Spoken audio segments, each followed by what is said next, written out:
Today's COVID update is brought to you by Fulltech Systems, your technology center, where you'll come for the price but stay for the service. Welcome back to Open Your Eyes, and we're moving now into our first segment for the morning. And like we had mentioned to you, Dr. Fernando Cuellar will be telling us about his ordeal and having to battle the coronavirus. He's on the line with us, as a matter of fact. This, of course, is our COVID-19 update, all courtesy of Fulltech Systems. Dr. Cuellar, good morning. Good morning, guys. Good morning, John. You're in a lot of energy that you got right this morning now. Actually, I'm at the Watch Vuelta de España this morning, so I feel inspired. Wow. It's so nice to hear you. Yeah. So Really. let's just set the backdrop a bit. You are at home, still recovering. Right. And you have been perhaps the most famous breakthrough infection case in Belize so far. And this is after all the time of advocacy, all the time you spent advocating for vaccination. Let's step back for a moment. I just want you to get, I know you said you wanted to start off and say something to the public. Yes, Marlene.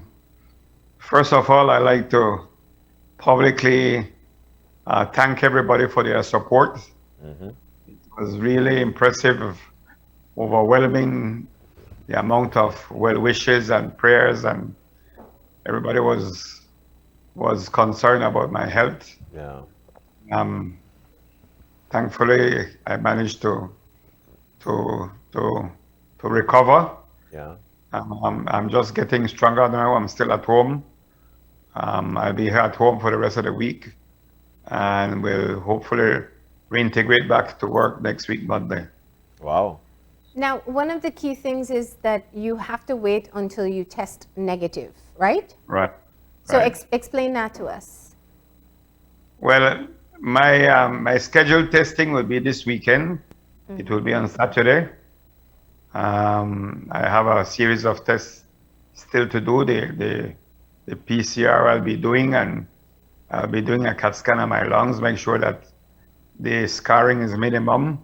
Okay. And I'm on home taking medication.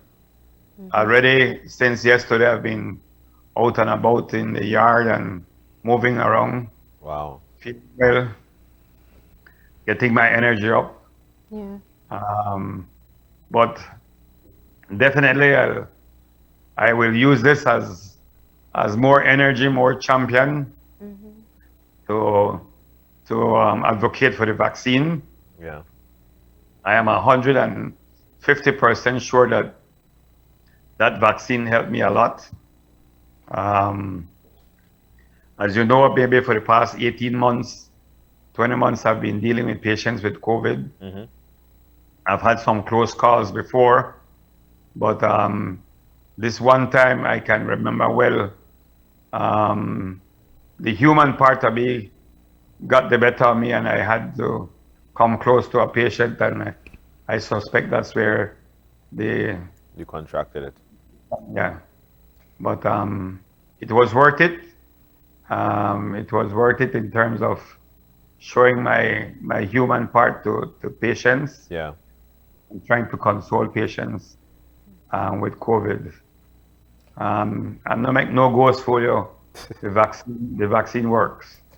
The vaccine works. So you said something important there. For 18 months, you've been treating patients. You have seen patients at their worst. You've lost patients to COVID-19.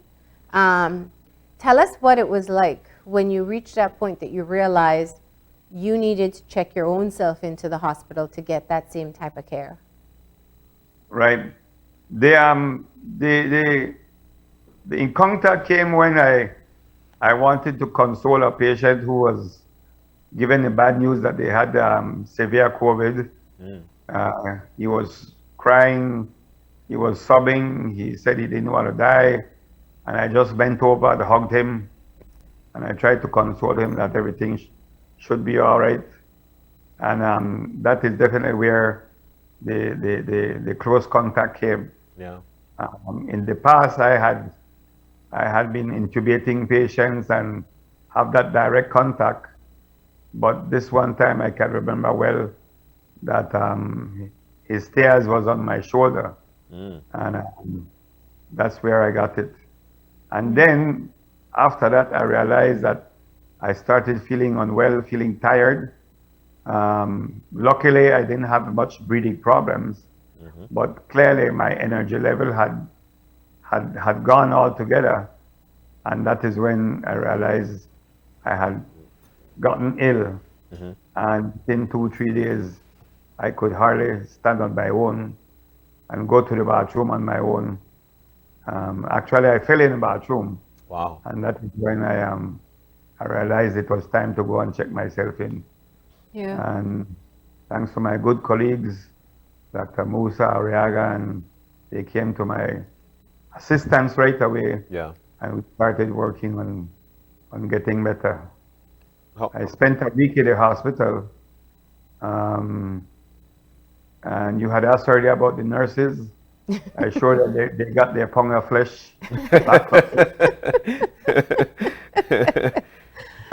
and how like we spoke during the commercial break, it was devastating news to the entire country because Dr. Cuellar, you're well loved.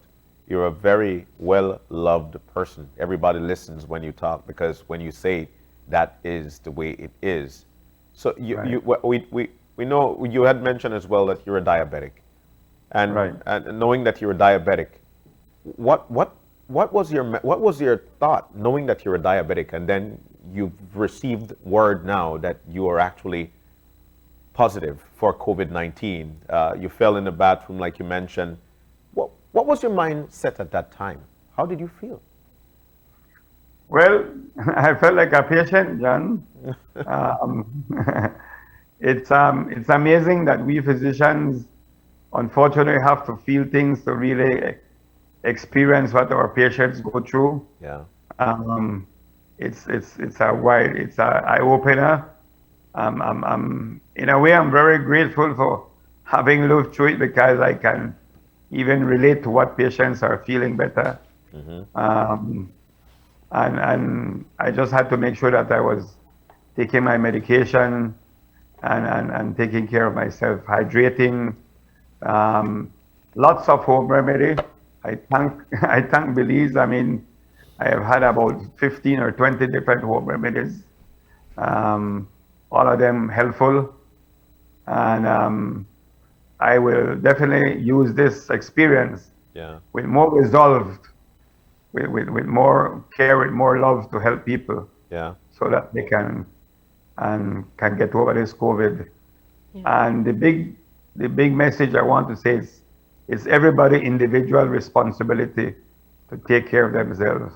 To wash your hands, wear your face mask properly, and the physical distance. We do not need government. We do not need authorities. We need to work together as Belizeans. We need to love each other. We need to get this country ahead and get out of this.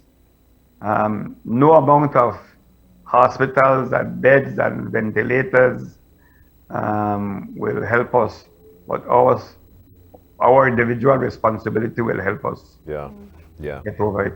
The Ministry of Health had, I could remember, I think last week or week before, had made mention that if somebody within an office space is found to be positive for coronavirus, what would happen is that everybody from that office would go and check the day that somebody was tested, had tested positive. Which leads me to ask the question, after you had consoled your patient, how long after did you start to feel these effects of the virus? Maybe 2 or 3 days, John. I can remember, well, he sat on the side of the bed, he was sobbing. Unfortunately, we did lose him after all, but that strong human nature came out, and I could not resist trying to console him by putting his head on my shoulder and trying to reassure him that himself and his family, his young children, would have been okay. That is a human part to us, where I made a mistake, and got that physical contact with him. Yeah. Now, I wanna go back to some of the bigger issue here, and that is this puts the concept of breakthrough infections into perspective. We know that when we talk about vaccination, we talk about it minimizing the risk of catching, spreading, severe hospitalization, and then we had your case. So it really does leave people with more questions. Let's talk about it as to what this means when you explain to people that breakthrough infections can happen, not as often, and how do you use it as an example to continue to advocate for the vaccinations as you have in the past? Well, the vaccine is not to stop getting the infection. You can still get the virus, but the vaccine will help you not to get severely ill. And that's the big thing. Myself being in the hospital for a week, and given what I saw on my CAT scan, without that vaccine, more than likely we'll be singing a different song right now. Wow. So it does help. It does help. No make ghost fool you. It helps you to get, not to get serious illness, and of course, not to die. So it's another tool in the toolbox. So as for us as a country, we can get ahead quicker and faster. Yeah. And get ahead. Try to eat healthy, drink a lot of water, use your herbs, your ginger, everything, all these antioxidants helps, and just take care of yourself. There's one thing I think will lead to, hopefully with the authorities and government, make testing a little bit more cheaper, easier, so that we can catch things earlier. Yeah. The employers, the workstations should use their common sense, and if you're feeling ill, you stay home, and hopefully we can even decrease the cost of testing somewhat, because that's one of the prohibitive things that people don't get testing enough. I'm sure that we can figure out, the government, the Ministry of Health can make it just a little bit cheaper so that people can get testing more and get their status quicker and easier. Yeah. We can get through this, guys. We can get through this. I know. I'm sure you have been seeing just the explosion of cases that we currently have in the country. And there are continuous concerns that we are only seeing more hospitalizations, ICU admissions, and more deaths. You know, I know you told me you were bored. You're very used to being active all day long. We know how hard you work. As you have been watching everything unfold, as you've had that moment to kind of pause and watch everything, what's your analysis of what's going on? Well, unfortunately, I think we are at free fall, so to speak. The numbers are keep going up, but that will depend on our individual responsibility for us to reduce the numbers. The workplaces, please try to work from home as much as you can, rotate, and hopefully we can get our kids back to school, at least slowly, hybrid. And within the next 6 months to a year, we should be back where we would want to be. Yeah. But I would want to see the testing a little bit more cheaper, so that people can have quicker access to it. Yeah. Dr. Cuellar, healthcare professionals are still saying that they have the same challenge that they did back in the 2020 waves, which was that people are waiting too long to go to the hospital with severe COVID. Yeah. What's interesting about your case, and it is very reminiscent to what we heard from Dr. Manzanero and Dr. Atanasio Cobb. As healthcare physicians, you're very cognizant of what warning signs are for COVID. And so you felt the weakness, or you had your oximeter, and you knew it was time to go to the hospital. By the time you got there, you did your CT scan, you had pneumonia in both lungs. Wow. So and that was the same in the other instances with the other doctors.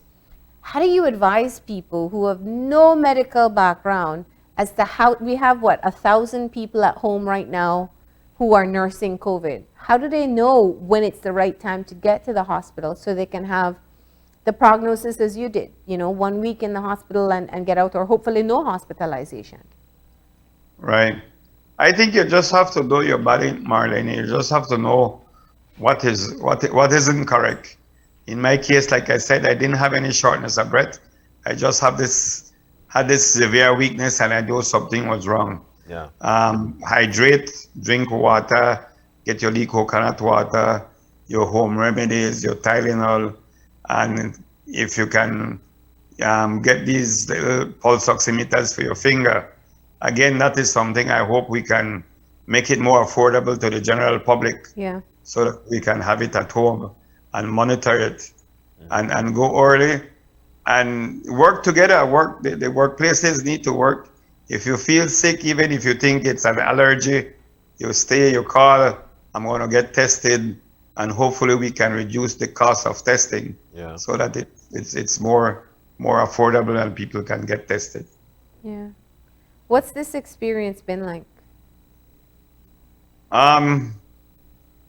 Honestly, Marlene, I have not taken a break in about more than 10 years.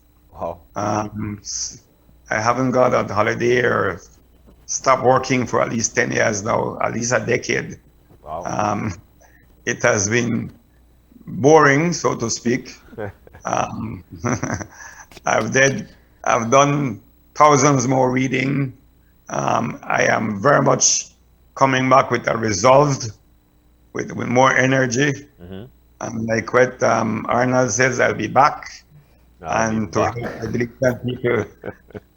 the Belizean people, get ahead. Yeah. And that is my lifelong resolve. What does it feel like? I mean, when you're in the hospital and you know how quickly things can go from bad to worse. I mean, we're all human, and I know as much as you're a funny guy, you're a sensitive guy. Was there fear? What was the feeling like of knowing that you're in this critical state that you've seen so many go through before? Well, it touched on your mortality. Honestly, Marlene, you see your life. You make sure that your plans are in place for your families, and make sure that everything is set. Material thing becomes secondary, and it was very, very touching. I tell you, I got more than 1,000 WhatsApp texts and maybe 500 regular texts. My colleagues, my peers, I am very impressed that they showed their big support. Yeah. Everybody was checking all day long. The politicians, red, blue, green, yellow, they came, and I realized that Belizeans, in spite of our differences sometimes, we love each other, and we will get together. We will get out of this together. Yeah. We are resilient people, and we will work together, and hopefully our differences in politics and that kind of thing can be lessened and minimized, and help share the wealth in Belize. Let's talk about physically. What does it feel like? You said you didn't have shortness of breath, which is one of the things that people expect to feel. Yeah. They expect that cough or high fever. And I know those are the signs that I'm looking for every time every 100th time I think I have COVID. Yeah. But what does it physically feel like? It's undescribable, Marlene. Like you don't even have the energy to lift your finger. Wow. It's really that you don't have energy to feed yourself, to get up out of the bed. I needed help, and that's not me. That's not me. That in my case was the most was the most important thing that I realized something was terribly wrong. Yeah. Yeah. And then So just a general sense of tiredness. A super sense of tiredness, Marlene. Man. Yeah. Man. And you didn't Super- get the shortness of breath, No, I didn't get that shortness of breath. but you did need oxygen by the time you got to the hospital. Exactly. My oxygen shot had fallen down to 86, 85. But thankfully, as soon as I put on the oxygen, it had gone up back. Yeah. But that sense of tiredness was undescribable. It's interesting because when we think of pneumonia, we think of pneumonia pre-COVID. You know, you got Right. the cough, you got Yeah, how bad it used to feeling, be, you yeah. have fever. Yeah. So you had pneumonia, you had COVID pneumonia, but you didn't have any of that. And the fever, I- any. I know fever, no headache, no broke up feeling. Again, it's just that terrible sense of not having an ounce of energy. You know, very interesting. I asked you how long after hugging or consoling the patient, rather, that you started to feel ill, and you said about 3 days afterwards you started to feel some sort of. But previously, on the onset of COVID, it used to be somewhere around a week, 2 weeks. You think Right. that probably it was one of those variants that you contracted? I don't think, John. I'm pretty much sure it's the Delta virus that I was exposed to. Yeah.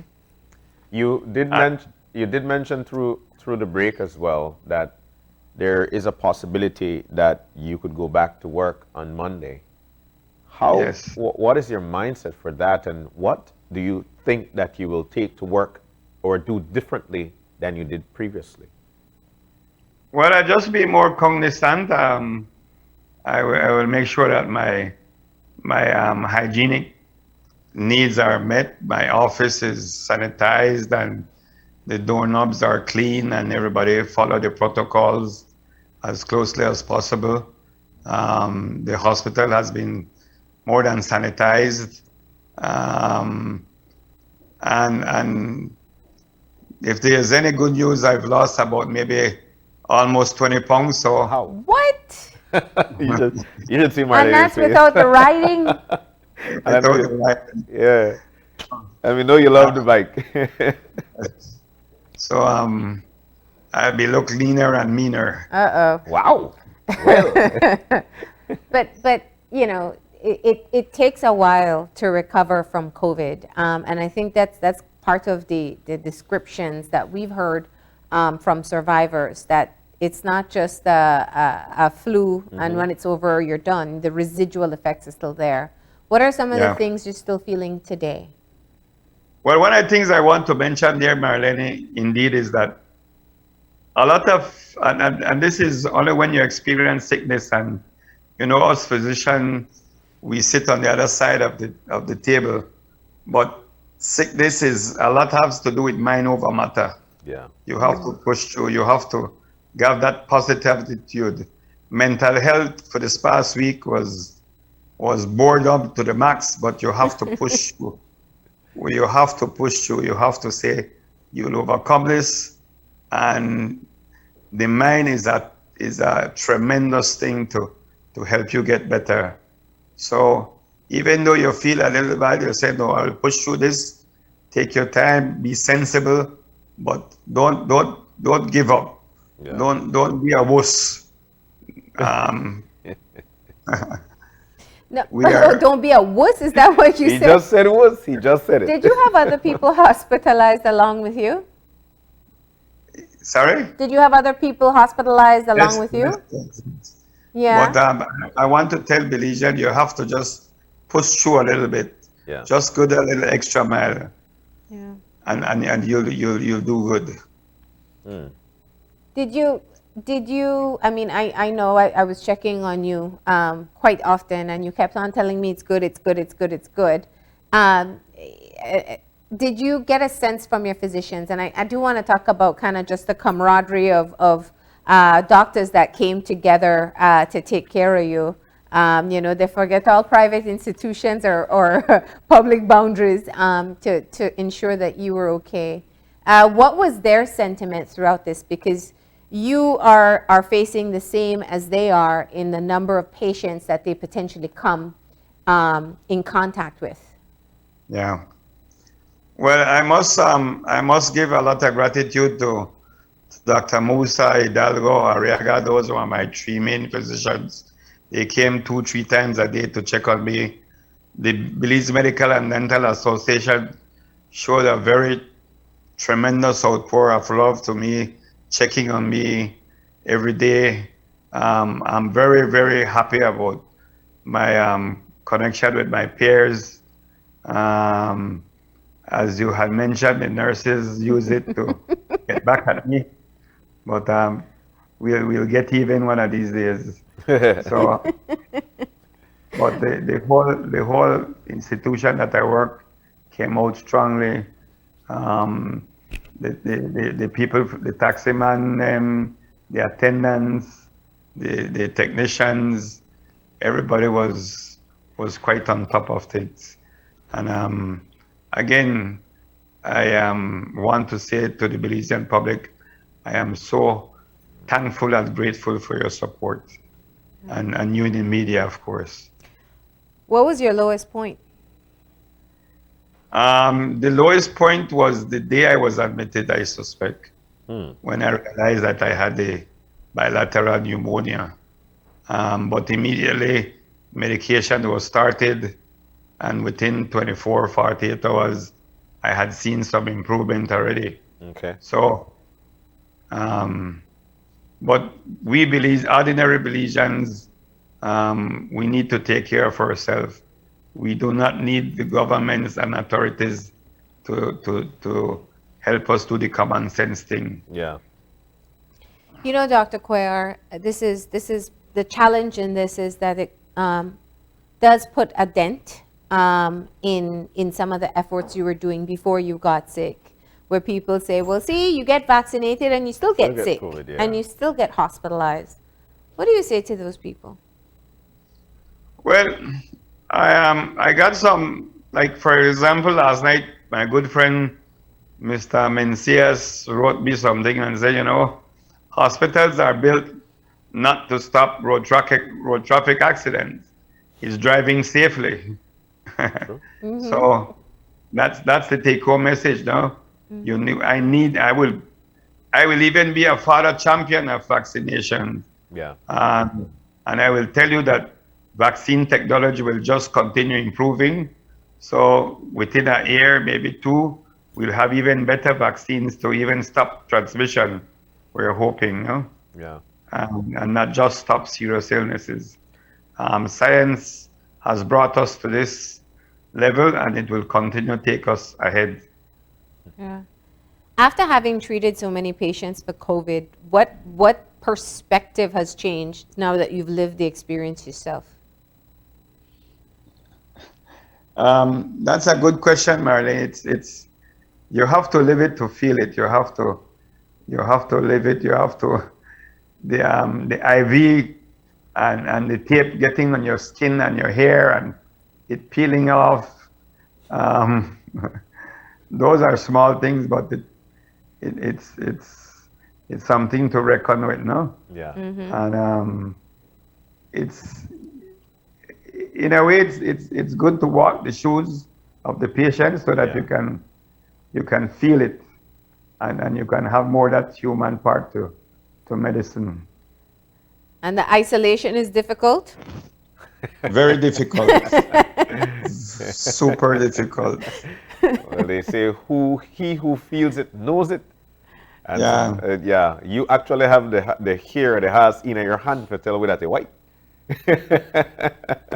Dr. Cuellar, also you did mention that you're supposed to be getting another test on Saturday. What do you feel will come out of that? Do you think that at this particular point that you're still positive? You could still somebody could still contract it from you, or you're negative? No. Theoretically, I should be negative by now, but it has to be documented. So Saturday, I will go in for my CAT scan and my PCR test. Yeah. Make sure that I'm fine. And then next week, when I reintegrate back into work, I will start slow. I will probably just do half days for a week at least, and then this is only serving for me to get more energy to help everybody, guys. I will definitely help my Belizean people, both local and abroad, to help us get ahead as a country. What percentage would you say you're at right now of your usual self? Yeah. Maybe about 70-80%. Okay. That drama, cause everybody know how you behave. Yeah.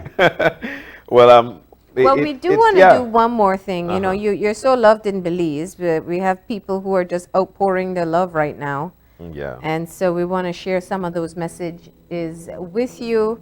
I think we're going to get them up on screen to help us read it. But yeah, I know that there are a lot of people, actually we hear some people say they're not going back to the doctor till you're back, you know.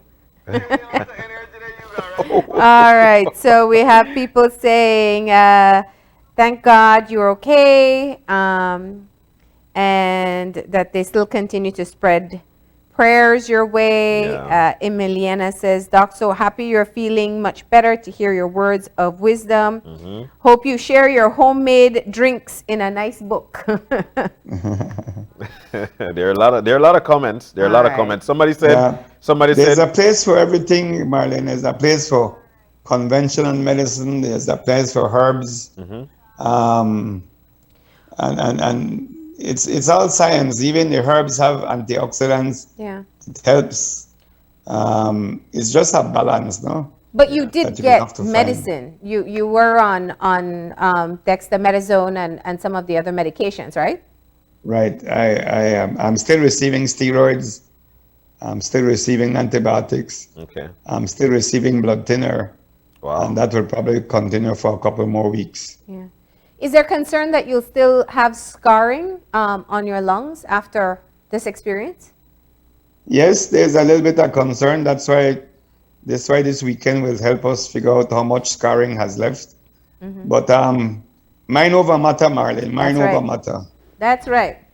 And we know that you definitely have the strength, the mental strength to be able to push through this and bounce back even faster. I promise you I will not be a long hauler.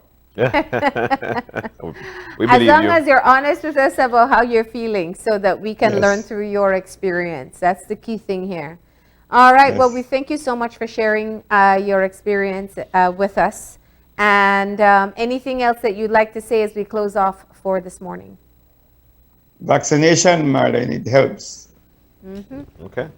All right. Well, you can go back to your reading for the next few days as you continue to wait for that negative result. We wish you the best. Wish you nothing but the best, buddy. Yeah. I think I'll put my bicycle on my stand one time and maybe do at least 2 minutes riding this morning. That's how you feel, partner. You go ahead and you ride your bike. Well, I'm no doctor, so ask your doctor if that's okay. That's what you always tell me. All right. Take care of yourself, please. Okay, Marley and John. Thanks very much. Okay. Great conversation there with Dr. Cuellar. Always nice to talk to him. And I'll tell you what, Marlene, my heart is at ease knowing that he is recovering. He feels 70% better, 70-80%. He should be back into work somewhere around Monday. And he has to test negative first. He has to test negative first, of course. So we just want to make sure that we get that across. Well, I think that one of the things, too, just from that conversation, if we could say one thing, I'm grateful to people who share their experience. Dr. Cuellar could have very easily gone from advocate to quiet and not say anything about the experience because it is personal. We're not entitled to share or stories of sickness. But I am glad that he's continuing with educating people now through understanding what it feels like to have COVID that makes you hospitalized. And you know, it's been very worrisome, I think, for many people who appreciate and love him. So it's great to hear from him this morning and know that he is even closer to getting back to his regular routine. Yeah. Well, like we mentioned, we wish him all the very best. He's getting there, and we're so happy about that. Great conversation there. But But we've got to take a break. When we come back, we'll be discussing, September celebrations. What we'll be celebrating, how you can see it, and what to expect. We'll do that when we... A performance. Oh, yes, we do have a performance. We don't get live music anymore, but we're going to have Nello Player in the house. So he's going to be doing a performance for us as well. That's coming up after the break, so stay tuned. This COVID update was brought to you by Fulltech Systems, your technology center, where you'll come for the price, but stay for the service.